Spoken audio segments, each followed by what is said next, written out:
partager avec vous un enseignement qui fait partie des séries de messages que je suis en train de partager depuis un mois. Il y a dans cette série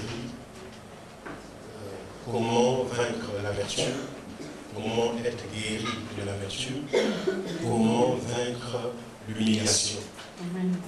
Parce que, en fait, je veux ce matin particulièrement partager avec vous sur vaincre l'amertume. Pourquoi vaincre l'amertume? Eh bien, simplement parce que quand nous lisons dans le livre de Hébreux, le chapitre 12, en son verset 15, c'est l'un des apôtres de Jésus qui parle. Vous savez, aujourd'hui, il y a tellement d'enseignements sur la psychologie qui aident les gens à retrouver, n'est-ce pas, leur équilibre. En fait, je vais vous dire ceci, c'est que l'homme est un être émotionnel, l'être humain. Nous sommes faits d'émotions. L'être humain est fait de sentiments. C'est-à-dire, nous sommes faits pour être aimés et pour aimer. Ce qui fait que quand quelqu'un du genre humain ne se sent pas aimé, il se sent aussitôt en insécurité. Parce que le manque d'amour vis-à-vis du prochain vous expose au risque de le faire disparaître. Déjà, il n'existait pas pour vous. Remarquons seulement la manière dont nous travaillons des fois dans nos entreprises, dans nos milieux de chaque jour. Il arrive que certaines personnes habitent le même bâtiment mais ne se connaissent pas. Depuis des années et des années. En venant là des États-Unis, je suis dans le quartier où on m'avait logé, un homme est mort et a fait 3 mois dans sa maison. Personne n'a su qu'il était mort. Est-ce que vous voyez? Alors qu'autour de lui, il y a des gens qui vivent. Il a un numéro de téléphone. Les gens certainement ont appelé. Ils ont laissé des messages au répondeur. La mémoire saturée. Mais personne ne vient vérifier. Sinon que les relations d'aujourd'hui sont devenues plus des relations professionnelles, des relations d'intérêt. Elles ont le sens de la courtoisie que parce que l'une des parties gagne, mais des relations qui doivent amener aux autres l'envie de vivre, parce que Dieu lui-même a dit dans sa parole que si nous voulons aimer la vie, parce que l'homme est fait aussi pour aimer la vie, parce que la vie c'est la première matière que Dieu nous a donnée. Alléluia, il nous a donné la vie et il est le maître de notre vie. Donc ce que Dieu veut, c'est que l'homme s'intègre dans la vie, qu'il aime la vie, qu'il jouisse pleinement de la vie que Dieu lui a donnée. Mais pour que cela soit possible, l'homme a besoin donc d'un autre homme. C'est ainsi que, pour que l'homme se développe, il faut que des hommes le développent. Pour que l'homme soit guéri, il faut que des hommes le guérissent. Alléluia. Même si ça peut être spirituellement, il faut des hommes spirituels pour le guérir. Pour que l'homme soit sauvé, il a fallu que Dieu lui-même devienne un homme, mourir à sa place pour qu'il soit sauvé. Ce qui fait qu'il n'y a rien pour l'homme sans l'homme. Alléluia. Mais il se trouve que dans cette même logique, l'homme, l'ennemi de l'homme n'est plus l'animal, puisque les animaux, on arrive maintenant à les dompter, on arrive à les dresser, mais l'homme, on n'arrive pas à le dresser jusqu'à ce jour. Parce que l'homme est complexe. Il est chaud le matin, il est froid à midi et il est tiède le soir. Vous avez du mal à le comprendre. L'animal, au moins, on arrive à les dresser. Aujourd'hui, on fait beaucoup de choses avec les pingouins, on fait beaucoup de choses avec des espèces animales. Mais l'homme, c'est devenu compliqué jusqu'à sa mort. Certaines personnes, on ne les a pas compris. Jusqu'à ce qu'ils sont morts, on ne les a pas compris. Vous entendrez les femmes dire à leur mari, chérie, je ne te reconnais plus. Vous entendrez les hommes dire à leur femme, tu me surprends. Alléluia. Et donc du coup, l'homme devient l'ennemi de l'homme. Regardez les coffres forts, les banques ne sont pas sécurisées à cause des animaux, mais à cause des hommes. Vous allez dans certaines maisons, vous trouvez des chiens qui ont la même hauteur qu'un enfant de 12 ans. Non pas à cause des animaux, mais à cause des hommes. Est-ce qu'on entend? Est-ce qu'on me suit ce matin, s'il vous plaît? Regardez les grandes armées du monde. Regardez l'armement américain. Regardez l'armement français. Regardez l'armement de l'OTAN. Ce n'est pas pour lutter contre les animaux, mais c'est pour lutter contre qui? Lutter contre l'homme. Oh. Est-ce qu'on me suit ce matin? Est-ce que vous suivez? Donc, tout ça, c'est contre. Vous savez, vous irez partout, des usines de montage, des hélicoptères.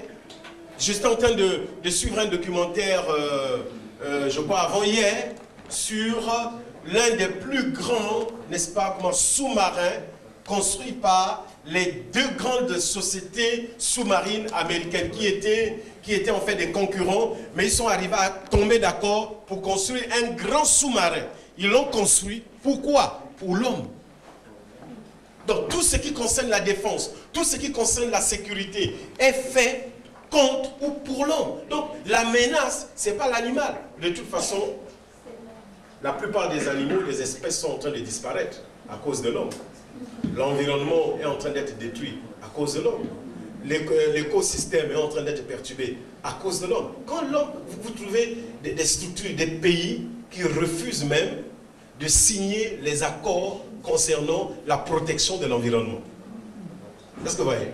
Vous avez des États qui sont très puissants, mais qui refusent de signer des accords pour protéger l'environnement, pour baisser certaines de leurs industries pour que l'environnement soit sécurisé. Moi, je ne suis pas un vert, hein?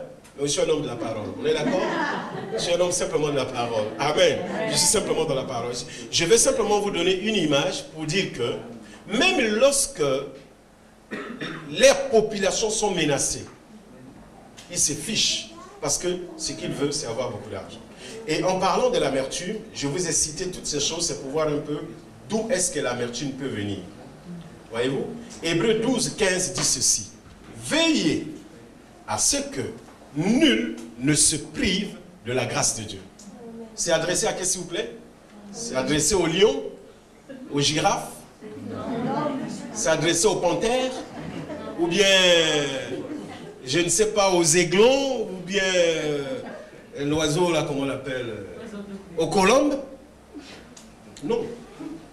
Il dit, veillez à ce que nul ne se prive de la grâce. Donc, l'homme que vous êtes, qui avez cru en Jésus, vous devez veiller à ce qu'aucune personne ne se prive de la grâce. Veiller à ce qu'aucune personne ne se prive de la grâce ne veut pas dire que tout le monde va se convertir. Non.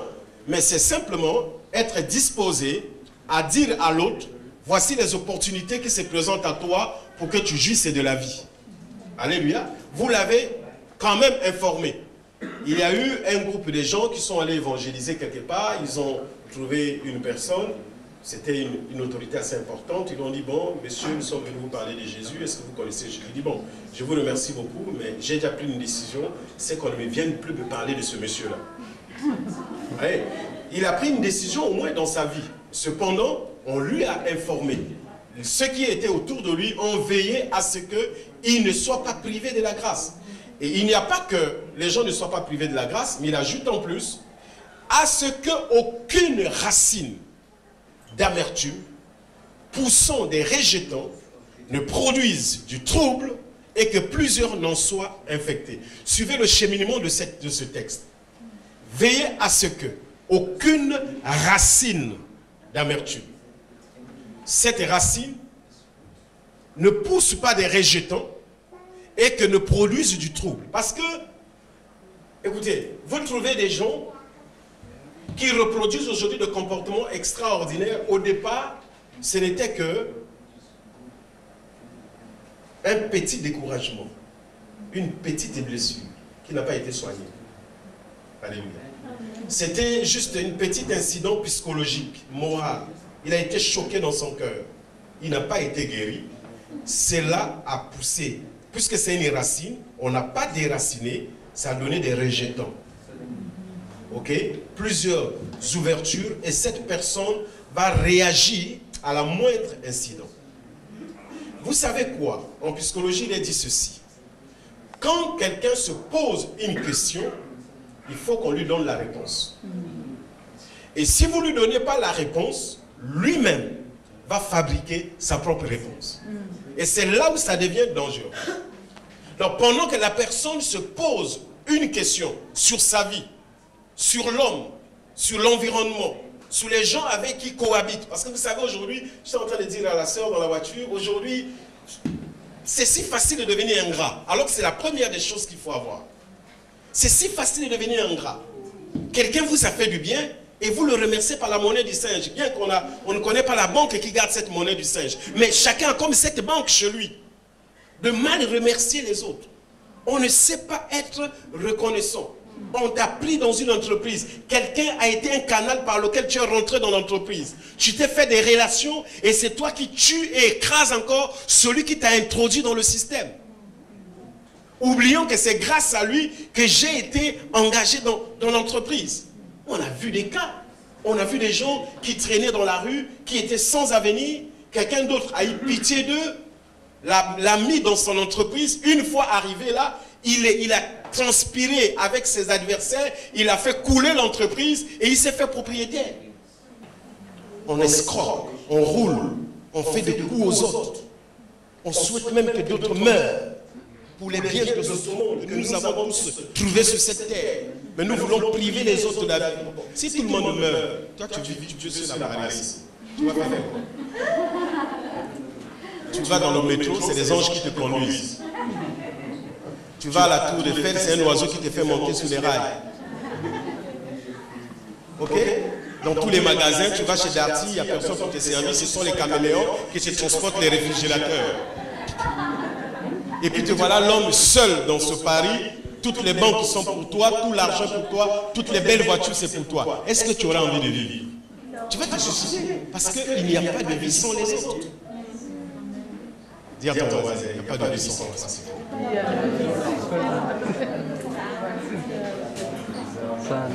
Veillez à ce que aucune, vous savez, l'amertume est un sentiment de ressentiment, d'indignation, de rancune intense et profondément enraciné contre quelqu'un ou quelque chose qui, à votre avis, vous a fait du tort ou commis une injustice à votre égard. Donc, l'amertume peut venir d'une situation, d'une chose qui vous a fait du mal. Voyez-vous, certains ont refusé, à cause des expériences qu'ils ont accumulées, de faire un certain travail. Parce que ce travail me rappelle telle chose. Voyez-vous, j'ai connu un jeune qui m'a dit, moi je ne peux pas fréquenter ce quartier parce que c'est dans ce quartier, dans cette école, que ma soeur a été violée. Ouais, ça a suscité en lui une amertume. Et donc l'amertume, c'est toujours par rapport à quelque chose qui vous a indigné, quelque chose qui vous a choqué. Une fois que vous avez ressenti cela, trouvez les voies de réparation. Cherchez un frère, cherchez une soeur, cherchez un pasteur pour réparer cela. Sinon, ça va pousser des rejetons. Vous savez, il y a des gens qui ont refusé de prier jusqu'aujourd'hui. Ils ne prient plus parce qu'ils ont été choqués par ce qu'ils prient. Comme ça n'a pas été réparé. Ce que je vous dis, c'est que quand vous êtes choqué, vous êtes blessé, ne vous renfermez pas autour de vous-même. Ne rentrez pas dans votre maison, tirez les rideaux, dans votre drap, dans votre couverture. C'est terminé, vous avez arrêté, vous avez déclenché votre arrêt de mort. Parce que aussitôt, les rejetons vont pousser. Quand vous avez, quelqu'un vous a fait mal, ce n'est pas mauvais d'aller voir une personne que vous aimez, avec laquelle vous avez l'habitude de partager l'amitié, tu sais, voilà c'est quelqu'un qui m'a fait. Il te dit la vérité, de toute façon, c'est la vie, c'est la vie, c'est la vie, c'est la vie. Tout ce discours qu'on va tenir vis-à-vis de toi servira à étouffer les rejetons afin qu'ils ne poussent pas. Parce qu'une fois les rejetons poussés, cela va affecter plusieurs personnes. Tu n'auras plus confiance à toutes les relations, tu auras du mal même à être en harmonie avec les autres. Parce que déjà tu es affecté. Je peux avoir les mains? Alléluia. C'est une réaction émotionnelle que nous avons négligée, que nous avons pris à la légère.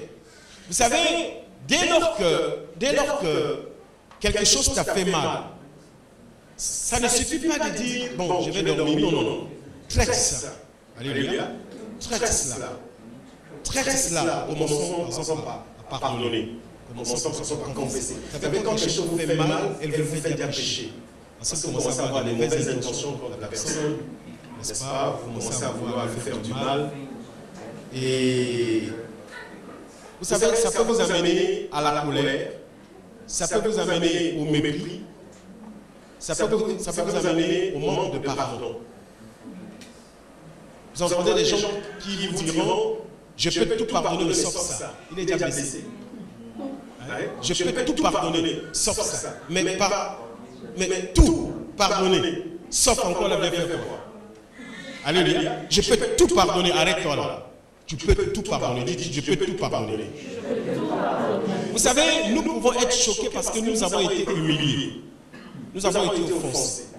On a mal cité notre nom. On ne nous a pas donné la place qui nous convient. Encore que si la personne n'a pas fait exprès, ça peut passer. Mais quand la personne le fait de manière préméditée et organisée pour t'humilier, ça fait mal. Parce que tu sais toi-même que quand même tu lui feras l'observation, il va s'excuser. Simplement, sachant qu'il a fait exprès, il a déjà atteint son but. Et aujourd'hui, on peut être aussi blessé parce qu'on est mal compris. Parce qu'on n'est pas bien compris. Parce que la grâce que Dieu nous a faite, c'est d'être à mesure d'exprimer, n'est-ce pas, nos émotions, nos intentions et à être compris. Mais si vous êtes mal compris, le problème n'est pas résolu. Alléluia. Et quand vous êtes mal compris, cherchez quelqu'un qui peut vous comprendre. Quand vous êtes mal interprété, vous avez fait une chose et cette chose a été interprétée par des tierces d'une autre façon. On attribue à ce que tu as dit, au geste que tu as manifesté, ce que tu n'as même pas pensé. Et ça fait mal. Vous entendez souvent les gens disent, qu'est-ce que tu voulais dire par là? Ce que je voulais dire par là, c'est ce que j'ai dit. Quand vous me demandez, qu'est-ce que je voulais dire par là, vous m'amenez dans la spéculation. Ce que j'ai dit, c'est ce qui a été dit. Le reste, ça risque d'être la mauvaise interprétation qui va gaspiller nos relations et il y a des gens qui vont être choqués. Voyez-vous? Donc nous pouvons être choqués parce que simplement, on nous a traités de manière injuste. Des gens que nous avons appréciés, que nous avons bien entretenus, à leur tour de nous recevoir, non pas qu'il ait les moyens d'un manque, mais simplement parce qu'ils nous méprisent, ils nous traitent de la manière la plus animale. Alléluia. Et vous vous dites, c'est bien toi que j'ai reçu sur moi qui me fait des choses. Et ça tue la bonne volonté, la bonne foi qui est en cette personne d'aller vers le sens du bien.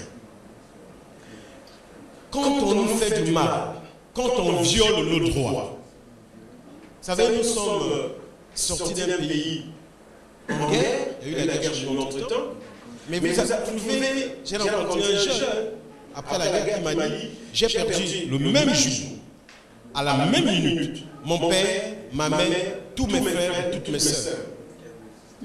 Et un autre dira que les bandits sont rentrés dans leur maison, permettez-moi l'expression, ils se sont mis à violer leur maman devant lui et devant son papa, devant ses sœurs. Et ils étaient enchaînés.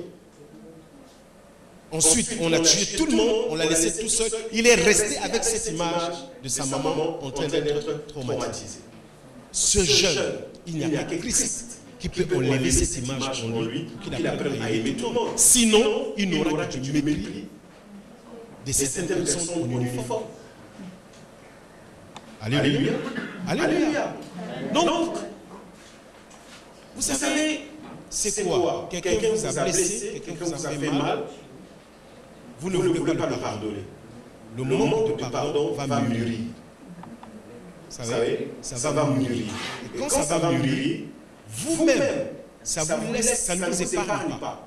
Parce que la principale victime, la première victime, c'est d'abord vous-même. Quand quelqu'un vous a fait mal, il est parti. Est-ce que vous savez? Il est parti. Il a même oublié qu'il vous a fait du mal. Il a même oublié qu'il vous a causé du tort. Mais la personne qui souffre, c'est toi. Pendant que toi, tu continues à te mettre en colère contre lui, lui, il est en train de faire d'autres victimes. Alléluia. Parce que c'est là son travail. Parce qu'il y en a qui prennent plaisir à faire du mal aux autres. C'est un homme qui t'a promis beaucoup de choses, qui t'a promis le mariage, il est parti avec une autre. Pendant que toi, tu continues à rougir, à gémir, à le maudire, il est en train de tromper une autre. Et pour lui, il pense qu'il est en train d'avancer. Alléluia. Mais toi, ce que tu peux faire, c'est adopter une autre attitude. C'est en fait ce qu'il faut éviter, c'est de devenir rigide, n'est-ce pas? De devenir rigide dans le manque de pardon. Chaque fois que vous vous pardonnez, vous prenez de l'ascendance sur ceux qui vous ont fait du mal. Parce qu'il y en a, quand ils font mal, c'est pour vous voir souffrir. Mais qu'après, ils voient que vous prospérez. Et vous le remerciez de vous avoir fait du mal, la personne souffre le plus de lui. Vous savez, dans Exode, le chapitre 15, 22 à 25, la Bible nous dit, c'est l'histoire, n'est-ce pas, d'Israël qui quitte l'Égypte vers Canaan en passant par la mer Rouge. N'est-ce pas? En passant par la mer Rouge. Exode, chapitre 15, versets 22 à 25. Moïse fit partie Israël de la mer Rouge. Il prit la direction du désert de Shur. Et après 3 journées de marche dans le désert, ils ne trouvèrent point d'eau. Ils arrivèrent à Mara, mais ils ne purent pas boire l'eau de Mara parce qu'elle était amère. C'est pourquoi ce lieu fut appelé Mara. Le peuple murmura contre Moïse en disant, que boirons-nous? Moïse cria à l'Éternel, et l'Éternel lui indiqua un bois qu'il jeta dans l'eau. Et l'eau devint douce. Ce fut là que l'Éternel donna au peuple des lois et leurs ordonnances, et ce fut là qu'il le mit à l'épreuve. Écoutez s'il vous plaît. Nous sommes en Égypte. C'est un peuple qui souffre. Ils se sont retrouvés dans ce pays par la volonté de Dieu, parce que Dieu, quand il veut faire notre histoire, il utilise tous les moyens qui sont à la portée, même la souffrance. Alléluia. Il peut utiliser même l'humiliation, il peut utiliser le rejet comme étant un moyen pour nous amener au but qui s'est fixé pour nous. Ce peuple vit en Égypte dans des conditions d'esclaves. Ils sont humiliés. Ils sont maltraités. Vous savez, quand tu souffres dans ton propre pays, c'est différent que quand tu souffres à l'étranger. Vous voyez, quand tu es dans ton pays, bon, tu dis je souffre, ok, il y a mes frères qui sont là, il y a mes soeurs qui sont là, mais je suis chez moi. Vous voyez, mais quand tu souffres dans un pays où tu es étranger, dans les pays par exemple tu n'as pas de papiers, mais tu souffres. Quand tu souffres, comment tu te sens? Alléluia. Tu pourras dire qu'on te le fait parce que tu es étranger. Quelquefois, non. Tu diras que tout ce que je subis, c'est parce que je suis étranger. Et ce peuple souffre en Égypte, s'il vous plaît. Ce n'est pas parce qu'ils sont étrangers. Mais ils souffrent en Égypte parce qu'ils présentent une menace économique pour l'Égypte. Disons, contre l'Égypte. La Bible dit que ces gens, quand ils arrivaient en Égypte, ils étaient 75.